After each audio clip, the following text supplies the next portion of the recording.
Hi there people, welcome back to the channel.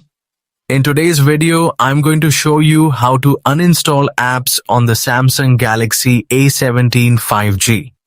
If your phone is getting full or you simply want to remove apps you no longer use, this simple guide will help. Open the Settings app.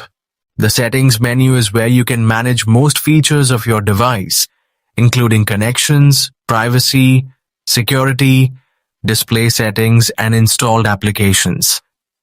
Once you're inside Settings, scrolling and see the Apps or Applications option and tap on it.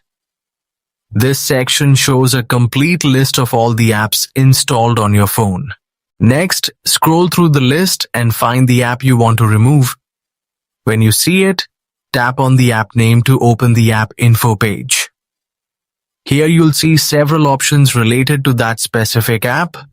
Now look for the Uninstall option. Tap on Uninstall and tap OK or Uninstall again to confirm. Within a few seconds, the app will be removed from your Samsung Galaxy A17 5G.